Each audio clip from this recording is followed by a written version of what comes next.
ኦፕሬሽን ሲያደርጓ ድንገት መልሰው ሲሰፉ መቀስ ውስጥ ወሬ ያሳሉ። በስማ ምንም ያክል መቀስ ይዣት ሄድኩ። ሆስፒታል አልትራሳውንድ ስትታይ መቀሱ ቁጭ ብሏል። እናቷ በ3 ወሯ ኢትዮጵያ ብታመጣትም እንኳ ስትሞት ብቻዋን እዚህ ሀገር ትቀራለች። እዚህ ምድር ላይ እንዴት በ9 ዓመቴ እናቴን ማጣት ምን ማለት ነው? እዚህ ጋር ያመጣኝ ምክንያት ሊኖረው ይችላል እግዚአብሔር። እኔ ፈልጌው ሳይሆን እግዚአብሔር ፈልጎት ነው። አንዲት እማሆይ ወደ ገዳም ትወስዳታለች። ገዳም ይዛኝ ሄደች። ጸበል ተጠመቅኩ። ገዳም መኖር ጀመርኩ። አዲስ አበባ ላይ የሰው ቤት እየሰራሁኝ ነበር። ደላላ ቤት እንዴት ፈረንጅኛ ፈረንጅ እኮ እግር እያጠብን ነው የምናከብረው። ባሌ ብላ ያገባችው ሰው ለ15 ዓመት በሕይወቷ ከተጫወተ በኋላ አስረግዟት ይጠፋል። የማንንም ዲቃላ የሰው ቤት እየሰራሽ እየሄድሽ እዛ ምን አድርገሽ እንደምትመጪ እኔ ምን አውቃለሁ? አእምሮሽ የፈረንጅ ነው ያበሻ ነው? ግን ያንቺ ያበሻ ነው። ለምን ብዙ ዓመት ኖሬያለሁ እዚህ። እንዴት ግን እንደዚህ እግዚአብሔር ልጅ ልትሆኝ ይቻልሽ? አልገባኝም። ከእናቴ ውጪ ማንም የለም። እናትሽ ማን ናት? እሷ እመቤቴ ማርያም ነች። እኔ እንደውም ለመልኩስ ብዬ አይቻልም ተብዬ ነው። እግዚአብሔር የሚፈትነው ጠንከር ያለውን መርጠው እንደሆነ ታውቃላችሁ። አብዛኛው ጊዜ በፈተና የምታሳልፉት ከሆነ ህይወታችሁ እግዚአብሔር ስለመረጣችሁና ስለወደዳችሁ ነው። እኔ አብዛኛው ህይወቴ በፈተና ነው ያሳለፍኩት። ግን ደግሞ ካለ እድሜ በጣም ብዙ ነገር ተምሬያለሁ በህይወት። ብዙ ሰዎች ይመጡና ምን ይሉኛል? አዶናይ እንዴት አድርገህ ነው በ26 ዓመት እንደዚህ መስራት የቻልከው? እንዴት አድርገህ ነው እንደዚህ ማሰብ የቻልከው ብለው ይጠይቁኛል። እግዚአብሔር በጣም ስለሚፈትነኝ ነው። በጣም በሰዎች እፈተናለሁ፣ በብዙ ነገር እፈተናለሁ። እነዚህ ፈተናዎች ተደራርበው ደግሞ ጠንካራ አድርገውኛል። የዓለም ፈተና በምንም ተአምር ሊያወድቀን አይችልም። ልብ ብላችሁ ካስተዋላችሁ መንፈሳዊ ህይወት ላይ ጠንካራ ከሆንክ፣ ከእግዚአብሔር ጋር ቀረቤታ ካለክ ሁሌም የማታልፈው ፈተና አይኖርም። ተስፋ የሚመነጨው ለካስ ከእግዚአብሔር ነው። ተስፋ የሚመነጨው ከመንፈስህ ነው። ብዙዎቻችን ደስታ ከዓለማዊ ህይወት እንጠብቃለን። ከዓለማዊ ህይወት ሰላም ማግኘት አንችልም፣ ደስታን ማግኘት አንችልም። ሁሌም መንፈሳችን ላይ መሆን አለብን። ከውበታችን ደስታ ማግኘት አንችልም። ወፍርን ሐዘን አለ፣ ከሳን ሐዘን አለ፣ አማረብን ሐዘን አለ። this is ህይወት። የተማርኩት ደግሞ ይህ ነው። እግዚአብሔር ይዛችሁ ማታልፉት ነገር የለም። እግዚአብሔር ይዛችሁ ማታሸንፉት ነገር የለም። ኦፍ ኮርስ እግዚአብሔር በሚወዳችሁ ልክ ሰይጣን ይወዳችኋል። እግዚአብሔር የሚወደው ሰው ሰይጣን በጣም ይፈትነዋል። ለምን? ያ ሰው ከተሳሳተ ሰይጣን ትልቅ ምግብ ያገኛል፣ ከዛ ሰው ውድቀት ማለት ነው። እግዚአብሔር ይዛችሁ ግን መውደቅ አትችሉም። ወዳችኋለሁ። ሰላም ጤና ይስጥልን። ውድና የተከበራችሁ የቻናሌ ተከታታዮች እንደምን አላችሁ? በያላችሁበት የዓለም ዳርቻ ሰላማችሁ ብዝት ተርፍ ይበልላችሁ እያልኩኝ ዛሬም እንግዲህ እንደተለመደው በአዲስ ቪዲዮ መጥቻለሁ። እናንተም ላይክ በማድረግ ጀምሩት እያልኩኝ እንዲሁም አዲሶች ከሆናችሁ ሰብስክራይብ በማድረግ የደወል ምልክቷንም በመጫን ሁልጊዜ የምለቃቸው ቪዲዮዎች ቀድመው እንዲደርሷችሁ አድርጉ እያልኩኝ የዛሬው ቪዲዮ በጣም እንግዲህ አስተማሪና እንዲሁም ቁም ነገር አዘል የሆነበት ቪዲዮ ነው። ይህም እንግዲህ የሶሻል ሚዲያ ሰው እንደመሆናችን መጠንም ዞር ስንልም ያገኘ ነው ኢንተርቪው ማለት ነው። እጅግ በጣም አስተማሪና እንዲሁም ለብዙዎቻችን በጣም ጥሩ የሆነ አስተሳሰብን ይዞ የመጣ ቪዲዮ ነው። በተለይም ፈረንጇ ማለት ነው የተናገረችው ነገርም ልብ የሚነካ እንዲሁም የምታሳዝን እንዲሁም ደግሞ በጣም የእግዚአብሔር ፍቅር በቃ በልቧ ሰርጾ የገባላት ትክክለኛው መንገድን ያሳያት ሰው ናትና በዚህ መካከል እንግዲህ የዚች ሴትየው ታሪክም በጣም የሚያሳዝንና እንዲሁም ያለችበት ሁኔታ በጣም ከባድ እንደሆነም በማን ያዘዋል እሸቱ ቻናል ቀርባን የተናገረችው ማለት ነው። እህታችን እንግዲህ የውጭ ሀገር ዜጋ ስትሆንም እናቷ በ3 ዓመቷ ወደ ሀገር ቤት ይዛት ነበር የመጣችው ወደ ኢትዮጵያ ማለት ነው። እና በዛ መካከል እንግዲህ የ9 ዓመት ታዳጊ ሆናም ሳለ እናቷ ያው ኦፕሬሽን ስትሆንም እንግዲህ በሕክምና ስህተት ወይም በዶክተሮቹ ቸለልተኝነት የተፈጠረ ችግር ነው ያለችው ማለት ነው። እና በጣም ከባድ ነው እውነት ለመናገር ያስደነግጣል፣ በጣምም ያስፈራል።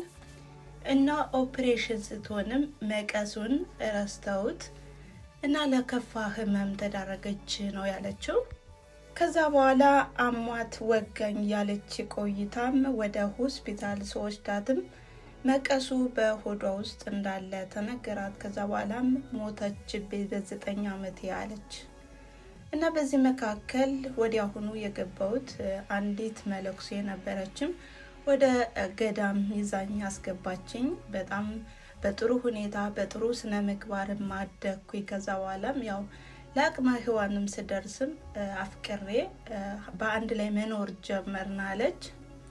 እንግዲህ የፍቅረኛዋም በአንድ ላይ እየኖሩ ህይወትን እየመሩ ባሉበት ሰዓትም እርግዝና ይፈጠራል። እንግዲህ ለ15 ዓመታት ያህል በጥሩ ሁኔታ በፍቅርም አብረው ቆይተው ከዛ በኋላ እርግዝና ሲፈጠርም አጅሬው ጥሏት ይጠፋል ማለት ነው።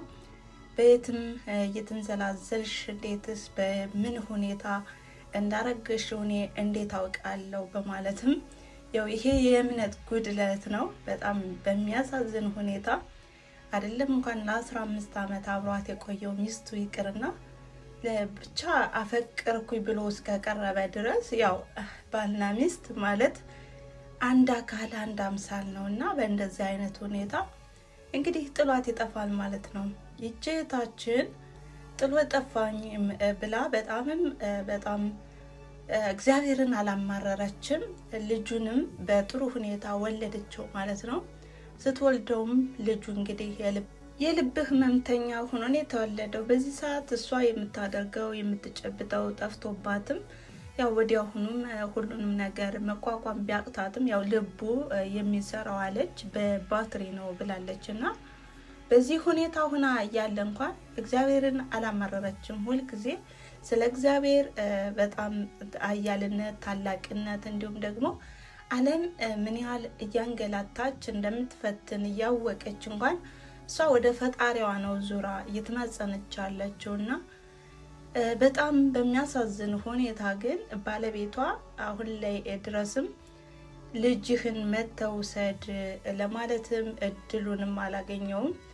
ወዲያውኑ ነው የጠፋው አለች እና በእንደዚህ አይነት ሁኔታ ጥሏት የጠፋበት ምክንያት በጣም ከባድ እንደሆነ እሷም ተናግራለች እና በጣም ያጨሳል፣ ይቅማል፣ ሁሉም ነገር በቃ ተደራረበብኝ አለች እና እስከዛ ድረስ ታግሳ የኖረችው ባለቤቷ እንግዲህ በቃ ዓይንሽን ላፈር ብሎ መሄዱ በጣም የሚያሳዝንና እንዲሁም ደግሞ ሀገራችን በምን አይነት ስም እየተጠራች እንደሆነ በጣም ገረመኝ እና በዚህ ሁኔታ ሆኛ አለች።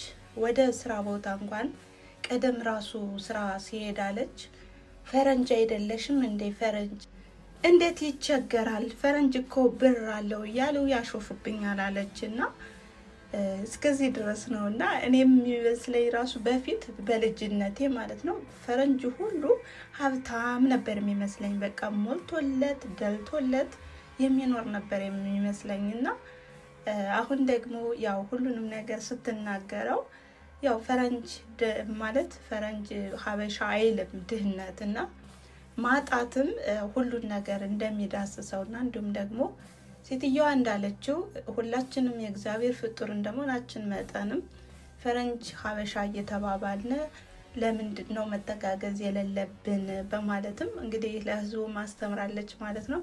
እና እህታችን በአሁኑ ሰዓትም እንግዲህ ያው ወደ አገሯም ለመመለስም ጥያቄ ጠይቃለች መሰለኝ። ነገር ግን በቃ የኢትዮጵያን መልቀቅ አልፈልግም እያለችም ነበርና እና ወደ ውጭ ሀገር ልትሄድም ያለችበት ወይም ወደ ሀገሯ ልትመለስበት ያለችበት ምክንያትም የልጇ ህመምና ያው ማጣቷ ነው እና ማጣቴ ችግር የለውም አሜን ብዬ ተቀብየዋለሁ። ነገር ግን በአሁኑ ሰዓት ልጅ ያለበት ሁኔታ በጣም ያሰጋል እና በእንደዚህ አይነት ሁኔታ ነው መሄድ የምፈልግ እንጂ እያለች በጣም እንግዲህ ስሟ ፈረንጅ ነው እንጂ እንደ ሀበሻ ነው ሁሉ ነገሯና በቃ አስተሳሰቧም ሁሉ ነገሯም አማርኛም ስታወራ ራሱ ልቅም አድርጋ ነው የምታወራና እድገቷ ከመጀመሪያም ስለሆነ ማለት ነው። እንግዲህ በተለይም ደግሞ የሚደንቀው ነገር ቀደም ወደ ገዳም በገባሁበት ሰዓትም ለመልኩስ ብዬ ጠይቂያቸውም ነበረ። ነገር ግን አይፈቀድም ብለው በእንደዚህ አይነት ሁኔታ እንዳልመለኩስ አደረጉኝ በማለትም ይህንን መልስ ሰጥታለች እና በእንደዚህ አይነት ሁኔታ የሆነች ሴትዮ አሁን ወደ ውጭ ሀገር መሄድ የለባትም ባይነኝ እንደኔ ያው አቅሙና እንዲሁም በቃ ያላቸው ሰዎች ተባብረው ቢያስቀሯትና እንዲሁም ልጇም ታክሞ ለጥሩ ደረጃ ቢቆምላት በጣም ደስ ይላል ማለት ነው። በዚህ አጋጣሚ አሁን በቃ ሀገራችን በእንደዚህ አይነት ሰው ባይጠራ ጥሩ ነበረ። እንግዲህ ሁሉም ሰው ያው እንደዛ አይደለም። ግን ለምንድን ነው ሰዎች ካስረገዙ በኋላ የሚጠፉት? ልጅ ማለት እኮ በረከት ነው፣ የእግዚአብሔር ጸጋ ነው፣ ዓይንን በዓይኔ ማያ ነው ማለት ነው። እና ለምንድን ነው እላለሁኝ በራሴ ጥያቄ ይፈጥርብኛል። እና ደግሞ አማራሪዎች ያው ከመሆናችንም የተነሳ እግዚአብሔርንም እናስቀይመዋለን። ለምንድን ነው እንደዚህ የሆነ? ለምንድን ነው እንደዚህ ፈተና የተፈተን ነው? በማለትም እንግዲህ ብዙ ጥያቄዎችን እንጠይቃለን። ለፈጣሪ ማንመች ማለት ነው። እንግዲህ በዚህ አጋጣሚም ወንድማችን አዶናይም ያለውም ነገር የሚፈትነው እግዚአብሔርም የሚወደውን ሰው ነው በማለትም ምክርንም ሰጥቷል ማለት ነው። በዚህ አጋጣሚ እንደተማራችሁበትና እንዲሁም ቁም ነገር እንደወሰዳችሁበት ተስፋ አደርጋለሁ። ለዛሬ የነበረን ቪዲዮ ይህን ይመስል ነበረ። እናም በዚህ ታሪክ እንደተማራችሁበትም አልጠራጠርም ማለት ነው። በቀጣይ ቪዲዮ እስከምንገናኝ ድረስ መልካም ጊዜ። ቻው።